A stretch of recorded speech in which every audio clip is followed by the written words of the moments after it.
శ్రీమన్మహాగణాధిపతయే నమః. నమశివాయ నమశివాయ నమశివాయ. ఇక్కడ మనం ఈశ్వరుడిని హరుడుగా పరమేశ్వరుడిగా ఆరాధిస్తూ ఉంటాం. అయితే ఈ యొక్క మహాశివరాత్రి పర్వదినాన తలుచుకోవడం అనేది మన పూర్వజన్మ సుకృతం. వంశపారంపర్యంగా మనం ఎన్నో రకాలుగా మన పూర్వీకులు చేసిన పొరపాట్ల వల్ల కానీ మనం చేసుకున్న పొరపాట్ల వల్ల కానీ ఎన్నో రకాలుగా ఇబ్బందులు ఎదుర్కొంటూ ఉంటాం. అటువంటి సందర్భంలో పరమేశ్వరుని యొక్క విశిష్టతను తెలుసుకొని ఆరాధించిన ప్రతి ఒక్కరూ కూడా ధన్యజీవులే, ఐశ్వర్యవంతులే. మీరు చేయవలసిందల్లా ఈశ్వరుణ్ణి అభిషేకించడానికి ప్రతి ఒక్కరూ కూడా పంచామృతాల పేరుతో అభిషేకించడం మాత్రమే మీకు అందరూ తెలుసుకోనున్న విషయం. కానీ ప్రత్యేకంగా తాంత్రిక విధానంలో మనం ఆర్థికంగా ఎదగాలన్నా సంపూర్ణమైన ఆరోగ్యాన్ని పొందాలన్నా ఆచరించే విధానాలలో ప్రత్యేకంగా కొన్ని మనకు అందుబాటులో ఉండేవే తెలుసుకొని ఆచరించినట్లయితే ఖచ్చితంగా మనము ప్రతినిత్యము ఐశ్వర్యవంతులమే. సంపూర్ణమైన ఆరోగ్యంగా ఉన్న ప్రతి ఒక్కడు కూడా ఐశ్వర్యవంతుడితో సమానం ప్రస్తుత కాలంలో. అటువంటి సంపూర్ణమైన ఆరోగ్యాన్ని పొందాలి అనంటే ఈశ్వరుణ్ణి ఆరాధించడానికి పెరుగును ఉపయోగించాలి. ఈశ్వరుణ్ణి అభిషేకించే సందర్భంలో ఓం నమశివాయ అని శివపంచాక్షరి మంత్రాన్ని పఠిస్తూ పెరుగుతో గనక అభిషేకించినట్లయితే వారికి సంపూర్ణమైన ఆరోగ్య లాభాన్ని ఆ పరమేశ్వరుడు అందిస్తాడు. అదేవిధంగా ఎవరి జీవితాలలో అయితే వృత్తిపరంగా వ్యాపారపరంగా ఉన్నతమైన జీవితాన్ని వ్యాపార లాభాన్ని పొందాలి అంటే తేనెతో స్వామిని అభిషేకించాలి. అదేవిధంగా కళ్యాణం కాలేదని బాధపడుతున్న వారు, సకాలంలో వివాహం కాలేదని బాధపడుతున్న అబ్బాయి కానీ అమ్మాయి కానీ ఈశ్వరుణ్ణి చెరుకు రసంతోనూ మరియు ఆడపిల్లలైతే పంచదారను మెత్తని చూర్ణంగా చేసి ఆ యొక్క చూర్ణంతో గనక పరమేశ్వరుణ్ణి అభిషేకించినట్లయితే శివపంచాక్షరి మంత్రంతో ఏ క్షణంలో అయితే వారు మహాశివరాత్రి పర్వదినాన ఆచరిస్తారో ఆ శివానుగ్రహంతో వారు కోరుకున్న విధంగా అనుకూలమైన వాళ్ళు జీవిత భాగస్వామిగా లభిస్తారు అనేది మనకు శాస్త్రం తెలియజేస్తుంది. అదేవిధంగా ప్రత్యేకంగా గృహయోగం కావాలని, జీవితంలో ఎన్నో రకాల ఒడిదుడుకులు ఎదుర్కొని మంచి జీవితాన్ని పొందాలని ఎదురుచూసేవాళ్ళు, ఆర్థికంగా గొప్ప స్థితిలో స్థిరపడాలనుకున్నవారు, ఆకస్మికంగా ఉన్నతమైన జీవితంలో స్థిరపడాలని, ఈశ్వరానుగ్రహంతో గొప్ప జీవితంలో స్థిరపడాలని కోరుకునే ప్రతి ఒక్కరూ కూడా ఇప్పుడు నేను చెప్పబోయే విధంగా కనుక ఈశ్వరుని ఆరాధించినట్లయితే తప్పకుండా మీలో ప్రతి ఒక్కరూ కూడా ఐశ్వర్యవంతులే అవుతారు. మీరు చేయవలసిందల్లా అన్నాన్ని గోరువెచ్చగా ఉన్న సందర్భంలో ఒక శివలింగం ఆకారంలో తయారు చేసుకోవాలి. శివలింగాన్ని తయారు చేసుకొని ఆ శివలింగ రూపంలో ఉన్న అన్నాన్ని మనం శివపంచాక్షరి మంత్రంతో తేనెతో ఎవరైతే భక్తి శ్రద్ధలతో ఓం నమశివాయ అని చెబుతూ పరమేశ్వరుణ్ణి మనసా వాచా కర్మణ ధ్యానిస్తూ తనువు మొత్తం పరమేశ్వరుని రూపంగా భావించి గనక ఎవరైతే ఆచరిస్తారో వారి జీవితాలలో అఖండ ఐశ్వర్య ప్రాప్తి కలుగుతుంది. ధనం అనేది వారి ఇంట లక్ష్మీ స్థిర నివాసం ఏర్పరచుకోవడమే కాకుండా అపర కుబేర యోగం కూడా సంప్రాప్తిస్తుంది.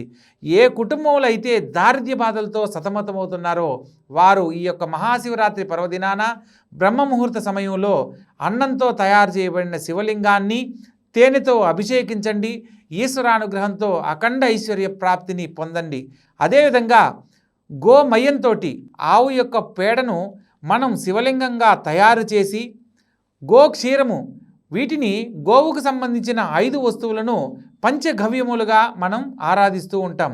గోమయము, గోక్షీరము, అదేవిధంగా గోమూత్రము, ఆవు నెయ్యి, అదేవిధంగా ఆవు పెరుగు, ఇవన్నీ కూడా పంచగవ్యములు అంటారు. అంటే గోవు ద్వారా ఏర్పడే ప్రతిదీ కూడా అమృతంతో సమానం. ఇక్కడ గోమయంతో శివలింగాన్ని తయారు చేసి గోక్షీరంతో ఓం నమశివాయ అని శివపంచాక్షరి మంత్రాన్ని గనక ఎవరైతే ఈ యొక్క మహాశివరాత్రి పర్వదినాన బ్రాహ్మీ ముహూర్త సమయంలో స్నానపానాదులు ఆచరించి భక్తి శ్రద్ధలతో ఆచరిస్తారో ఆ స్వామివారిని ఎవరైతే ఇలా అభిషేకిస్తారో వారికి ఈశ్వరానుగ్రహంతో పాటు అష్టైశ్వర్య సిద్ధి కలుగుతుంది. అష్టైశ్వర్యాలు అంటే విద్య, ఉద్యోగం, కళ్యాణం, సంతానం, గృహయోగం, ఆర్థిక లాభం, కుటుంబ సౌఖ్యం, ఇవన్నీ కూడా 8 రకాల ఐశ్వర్యాలు. ఈ 8 రకాల ఐశ్వర్యాలకు వారి వారి భావితరాలకు కూడా ఏ లోటు లేని జీవితాన్ని పొందుతారు అనేది మనకు శివపురాణంలో వివరంగా తెలియజేయబడింది. అటువంటి మహా అభిషేకాన్ని మహాశివరాత్రి పర్వదినాన మనం తెలుసుకోవడం ఒక వరమైతే దాన్ని ఆచరించడం భగవంతుడు మనకిచ్చిన అవకాశంగా భావించాలి. ఎవరైతే భక్తి శ్రద్ధలతో ఈ విధానాన్ని ఆచరిస్తూ శివపంచాక్షరి మంత్రాన్ని కానీ లేదా యోగ పంచాక్షరిన ఓం అరుణాచల శివ అనే మంత్రాన్ని కానీ భక్తి శ్రద్ధలతో గనక పఠించినట్లయితే తప్పకుండా వారికి ఈశ్వరానుగ్రహం లభిస్తుంది. వారు కోరుకున్నంత ఐశ్వర్యంతులు అవడమే కాకుండా సంపూర్ణమైన ఆయురారోగ్యాలతో జీవిస్తారు. వారి యొక్క జీవితంలో ఉన్నతమైన స్థితిగతులే ఉంటాయి, కానీ ఇబ్బందికరమైన స్థితిగతులు ఉండవు అనేది మనం వివరంగా తెలుసుకోవచ్చు. అటువంటి గొప్ప ఈ యొక్క మహాశివరాత్రి పర్వదినాన భక్తితో బిల్వాష్టక పఠనం కానీ లింగాష్టక పఠనం కానీ చంద్రశేఖరాష్టకాన్ని కానీ ఎవరైతే భక్తి శ్రద్ధలతో పఠిస్తారో వారి జీవితంలో సమస్యలు లేని జీవితాన్ని పొందుతారు. శివుని యొక్క 12 ద్వాదశ జ్యోతిర్లింగాలను దర్శించిన ఫలితాన్ని సంపూర్ణంగా పొందుతారు అనేది మనం తెలుసుకోవచ్చు. ద్వాదశ జ్యోతిర్లింగాల్లో సౌరాష్ట్రే సోమనాథంచ శ్రీశైలే మల్లికార్జునం ఉజ్జయిన్యాం మహాకాలం ఓంకారే త్వమరేశ్వరం వైద్యనాథం చితాభూమౌ ఢాకిన్యాం భీమశంకరం సేతుబంధేతు రామేశం నాగేశం ధారుకావణే వారణశ్యాంత విశ్వేశం త్రయంబకం గౌతమితటే కేదారం హిమోత్పృష్టే గ్రుస్మేశంచ శివాలయే ఏతాని జ్యోతిర్లింగాని నామాని సాయం ప్రాతః పఠేన్నరః సప్తజన్మ కృతం పాపం స్మరణేన వినశ్యతి.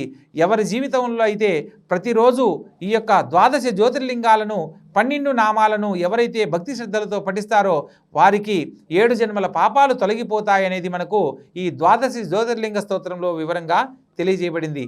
అటువంటి జ్యోతిర్లింగ దర్శనాన్ని చూసిన ఫలితము ఎవరైతే ఈ యొక్క మహాశివరాత్రి పర్వదినాన బ్రాహ్మీ ముహూర్త సమయంలో గోమయంతో శివలింగాన్ని తయారు చేసి గోక్షీరంతో అభిషేకిస్తూ ఈ యొక్క ద్వాదశి జ్యోతిర్లింగ పఠనాన్ని పఠిస్తారో వారికి ఆ యొక్క ఫలితం లభిస్తుంది అనేది మనకు శాస్త్రం తెలియజేస్తుంది. కాబట్టి తెలుసుకున్న ప్రతి ఒక్కరూ కూడా భక్తి శ్రద్ధలతో ఆచరించే ప్రయత్నం చేయండి. లింగాష్టక పఠనం చేయండి. అదేవిధంగా బిల్వాష్టకాన్ని మరియు చంద్రశేఖరాష్టకాన్ని భక్తి శ్రద్ధలతో చదివినా వినినా కూడా విశేషమైన ఫలితాలు కలుగుతాయి. ప్రత్యేకంగా ఈ యొక్క మహాశివరాత్రి పర్వదినాన ఉపవాస నియమాలను పఠిస్తూ రాత్రి సమయాన జాగరణతో నిద్ర లేకుండా స్వామివారిని అనుక్షణము స్మరణ చేస్తూ ఈ యొక్క శివరాత్రి పర్వదినాన్ని గడిపి మరుసటి రోజు సూర్యోదయ కాలంలో ఆ యొక్క పరమేశ్వరుని ఆలయ సందర్శనం చేసి ఆలయంలో వెలిగించిన దీపాన్ని చూసి స్వామివారి తీర్థాన్ని ప్రసాదంగా తీసుకొని ఈ యొక్క దీక్ష విరమణ చేయాలి. అలా ఎవరైతే ఈ యొక్క మహాశివరాత్రి నాడు ఒక్కరోజు చేసిన ఫలితము వారి జీవితంలో సమస్యలు లేని జీవితాన్ని పొందడానికి ఈశ్వరానుగ్రహం సంపూర్ణంగా పొందడానికి అవకాశం ఏర్పడుతుంది. కాబట్టి అంతటి విశిష్టత కలిగిన ఈ యొక్క మహాశివరాత్రి పర్వదినాన ప్రతి ఒక్కరూ పాటించాల్సిన నియమాలను పాటిస్తూ తప్పనిసరిగా ఈ యొక్క విధానంలో తాంత్రిక విధానంలో ఈశ్వరుణ్ణి ఆరాధించి చూడండి. అఖండ ఐశ్వర్యంతో మీ యొక్క జన్మలో కూడా తరతరాలుగా మీ యొక్క వంశంలో అనేక రకాలుగా ఆర్థిక లాభాన్ని పొందుతూ ఉన్నతమైన జీవితంలో స్థిరపడడానికి అవకాశాలు ఏర్పడతాయి. కాబట్టే ఆ పరమేశ్వరుణ్ణి బోలాశంకరుడు అని అంటాడు. ఇక్కడ కోరుకునేవాడు శత్రువా లేదా మిత్రుడా లేకపోతే ఎవరైనా తప్పు ఆలోచనతో ఈశ్వరుణ్ణి ఆరాధిస్తున్నారా అనేది ఆయన ఆలోచించడు. ఆ పరమేశ్వరుడు నన్ను ఎవరైతే భక్తితో ఆరాధిస్తున్నారో వారికి నేను ప్రసన్నుడవుతాను అని చెప్పి మనకు శాస్త్రాలు పురాణాలు తెలియజేస్తున్నాయి. కాబట్టి ఆచరించిన ప్రతి ఒక్కరూ కూడా పాపం చేసిన వాడికి కూడా అనుగ్రహించగలిగిన దేవుడు ఎవరన్నా ఉన్నారు అంటే ఆ పరమేశ్వరుడు బోలాశంకరుడు రూపంలో మాత్రమే అని మనం తెలుసుకోవచ్చు. కాబట్టి తెలుసుకున్న ప్రతి విషయాన్ని ఆచరించే ప్రయత్నం చేసి ఆ పరమేశ్వరుని అనుగ్రహాన్ని సంపూర్ణంగా అందరూ పొందాలని కోరుకుంటూ సర్వేజన సుఖినో భవంతు. శివార్పణమస్తు. శుభం భూయాత్.